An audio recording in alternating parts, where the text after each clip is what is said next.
Hello, my name is Brett Fiedelman, and I'm a recent Indiana University grad with a major in elementary and special education. I'm really looking forward to using both elements of my major in my future jobs, but as of right now, I'm looking for a special ed classroom to work in. I would love to work in a special ed classroom that has elementary age students.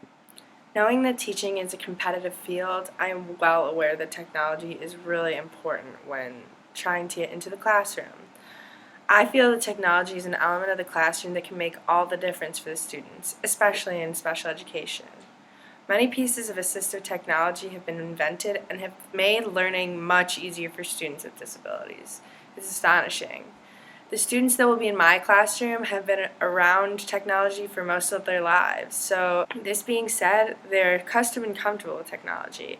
Therefore, I have to find innovative ways to use technology in lessons daily. The technology that we will be using will definitely not take away from the content, but will instead enhance it. Over the years at IU, I learned a lot about technology.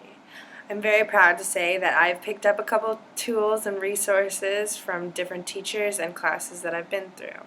On my ePortfolio, you can see the different projects that I did for different ages of students. This was an iMovie project, this was a smartboard activity, an online poster, and a screencast for learning how to subtract and add fractions.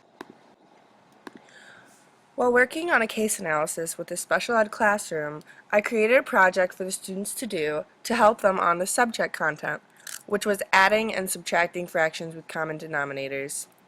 This project had the students drawing out fraction problems, but also they had to take real-life pictures of fractions that they saw around their room, the street, wherever.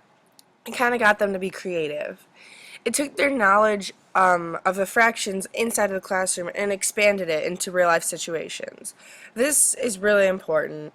It makes the subject content seem relevant for them, and it makes them want to learn it because it's not just on paper in the classroom, it's also outside. To go with this iMovie project, I made an online rubric for the students. They could easily just go online and find this rubric. For example, the quality of the pictures, there was poor, fair, and good. If the pictures were good, they were good quality and they were clear. And I just added specific parts to the rubric so that the students would be able to get all goods. Another thing I did for students was a smartboard activity. This is an activity that covers a math standard, which was to recognize and draw shapes having specified attributes, and etc. In this smartboard activity, there were 5 different activities that should have helped the students learn and understand the standards. This activity is fun and interactive so that the students can get to know the different shapes. Some of the different activities were like this, where they had to drag the shape to whichever column they believed it fit in, so either quadrilateral or not quadrilateral. Another one of the smartboard activities was this. This activity was designed for a class. Sitting in front of a smartboard, they could, as a team, decide which word they would drag to which shape. So they could do that, cube, etc. I thought this would be a really good activity to connect the name to the actual shape. One of my favorite online resources that I found this year was Glogster. I made an informative cyberbullying poster for parents of students in my classroom. The reason I liked Glogster the most was because I could play videos right on the poster, right next to some paragraphs that I wanted to put on there. It had fun banners that I could display the words that I wanted to put in them. It had nice links, like if you click this, it would take you to the Crime Dog video games. It also had nice links for anything I wanted, really. I could put an image there to represent what it was. It was just really, really easy, and I think that it turned out to be a very nice poster. The last project that I did was part of the case analysis as well.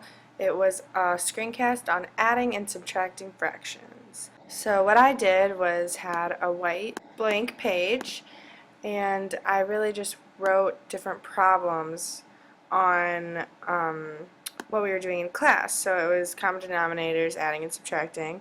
So this made it really easy to just go with the flow and kind of just make up different problems.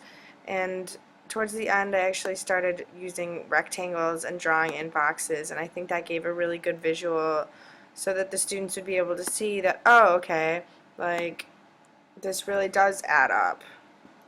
I hope that my projects seem innovative and creative because I really feel that they did a great job helping the students understand.